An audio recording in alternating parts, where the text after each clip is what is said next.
નમસ્કાર મિત્રો, નવા વિડીયોમાં તમારું સ્વાગત છે। આજે આ વિડીયોમાં આપણે વાત કરીશું પીપળાનું આપણા મનુષ્ય જીવનમાં કેટલું મહત્ત્વ। તો મિત્રો, પીપળો 100% 24 કલાક શુદ્ધ ઓક્સિજન આપે છે।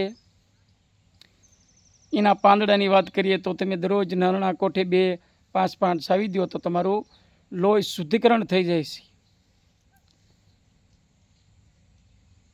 આ વૃક્ષના એટલે કે પીપળાના વૃક્ષના ડાળિયું હવન કરવાથી વાતાવરણ શુદ્ધ થાય છે અને પીપળો પૂજનીય ગણાય છે। એટલે આપણા પ્રાકૃતિક એટલે કુદરતી રીતે પણ મહત્ત્વ છે આપણા જીવનમાં। આ પીપળો 24 કલાક આપણને ઓક્સિજન આપે છે, જે બીજું વૃક્ષ એટલું બધું આપતું નથી, પણ આ શુદ્ધ 100% ઓક્સિજન આપવાની આ ક્ષમતા છે। પીપળો રહ્યો એ તમે ઉગાડો તો ઉગશે નહીં, પણ કુદરતી રીતે ઉગી નીકળે। એ કોક જ હજારોમાં કોક જ એવા છોડવા હોય તે જે ઉગી નીકળે છે, બાકી વાવવા છતાંય ક્યાંય ઉગતો નથી। તમે ઉગાડો ને તો ઉગાડી જ તમે ન શકો। એટલે આનું જતન આપણે કરવું જોઈએ। આંગણામાં, વાડીએ, વાડીના શેઢે હંમેશા પીપળો વાવવો જોઈએ, એ પૂજનીય છે।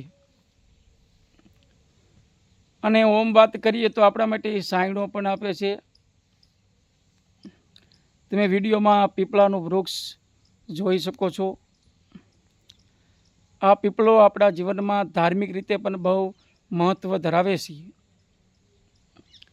આપણા શાસ્ત્રોમાં તેને થડે પાણી નામવાનું પણ ઋષિમુનિએ કીધું છે। એટલા માટે કોઈ પિતૃને અહીંયાથી પાણી નથી પગતું, પણ એના લીધે તમે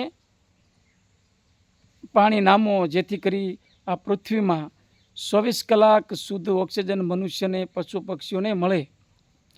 એનો પાછળનો ધાર્મિક વૈજ્ઞાનિક કારણ આ પણ એક છે કે આપણને આ પીપળો 24 કલાક ઓક્સિજન આપે છે। બીજું વૃક્ષ તો આપતું હોય છે, પણ આ તો 24 કલાક આપે છે। તો માટે પીપળાનું બની શકે ત્યાં સુધી જતન કરો અને પૃથ્વીની શોભાઓ વધારવા માટે વૃક્ષો જેટલા બને એટલા તમારી વાડીના શેઢે છે ત્યાં વાવો, જેથી કરી આ પૃથ્વીનું વાતાવરણ બની રહે, તાપમાન ઘટે। અને વધારે વૃક્ષો વાવશો તો પૃથ્વી ઉપર શુદ્ધ વાતાવરણ મળી છે, તડકો ઓછો લાગશે આપણે મનુષ્યને, અને વરસાદ પણ આપણને વધારે મળશે। એટલે મિત્રો, જય હિન્દ, જય ભારત, આવજો। અમારો વિડીયો સારો લાગે તો લાઈક કરજો, શેર કરજો અને સબસ્ક્રાઈબ કરજો।